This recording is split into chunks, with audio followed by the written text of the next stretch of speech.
میری دو بہنوں کی اولاد نہیں ہوئی، اللہ اولاد عطا فرمائے، 17 سال ہو گیا، دوسری 10 سال سے یار پہلے چیک بھی تو کراؤ نا۔ اگر اللہ نے مرد میں وہ جراثیم ہی نہیں رکھے ہیں تو کہاں سے اولاد ہوگی؟ اگر عورت ہے ہی عقیم انسان تو کہاں سے اولاد ہوگی؟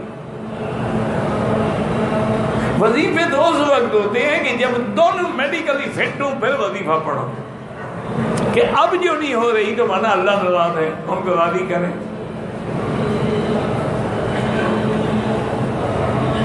عمرے والے سر کو آدھا منڈائے، آدھا منڈانے سے احرام سے نکل جائے گا، لیکن سنت کے خلاف ہے۔ حضور نے منع فرمایا ہے کہ آدھا آدھا نہ کیا کرو، پورا سر منڈایا کرو۔ نماز والے کے سامنے نہ گزرے، مجبوری ہو تو سجدے کی جگہ سے دور ہو کے گزرے۔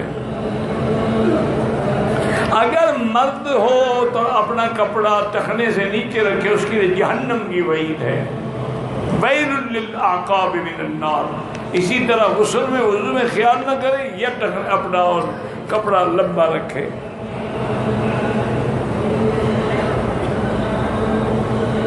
آداب خانہ کعبے میں یہی حکم ہے کہ اللہ کے حکم پہ چلیں، طواف زیادہ کریں، کعبے پہ نظر پڑے، دعا کیا کریں، قرآن شریف زیادہ پڑھیں، مدینہ پاک میں درود شریف زیادہ پڑھیں۔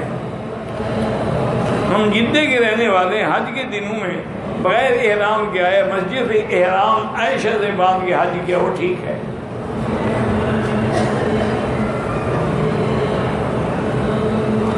ایک آدمی کوئی تاریخ کچھ پتہ نہیں ہے چلتا، کیا رمضان اس سے کسی بھی تاریخ کو زکوٰۃ دے سکتا ہے؟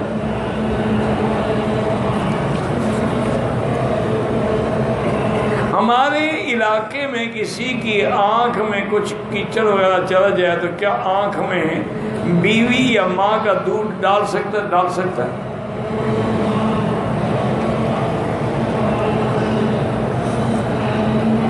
کوئی منع نہیں، لیکن سب سے اس کا بہتر علاج جو حکماء نے لکھا ہے کہ خالص شہد ہو، یعنی اپنے سامنے اتارے، یہ بازار والی نہیں، اس سے سلائی آنکھوں میں ڈالے تو بالکل آنکھیں صاف ہو جاتی۔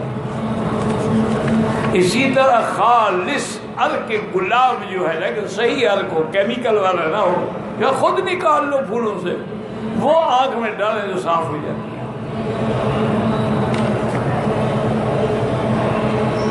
کہتے ہیں جی کہ پیروں کے درس میں میرا کزن 5 پیروں کے درس میں پڑھتا ہے، بالکل ٹھیک ہے۔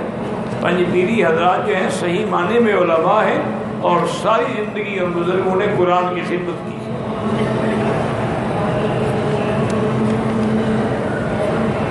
میری بیوی پاکستان سے ویزے پر آ رہی ہے، کیا احرام باندھ کے آئے گی؟ بالکل احرام باندھ کے آئے گی۔ اس سے اس نے پہلے جدے رکنا ہے، کچھ دیر احرام باندھ کے آئے گی، کچھ دیر کے لیے نہیں، چونکہ اس بیچارے کو ملنے کی جلدی ہے نا، احرام ہوگا تو عمرہ کرنا پڑے گا۔ صبر کر لو، جہاں تم نے اتنے مہینے گزار دیے ہیں، 2 گھنٹے عمرے میں گزر جائیں گے تو کچھ نہیں ہوگا۔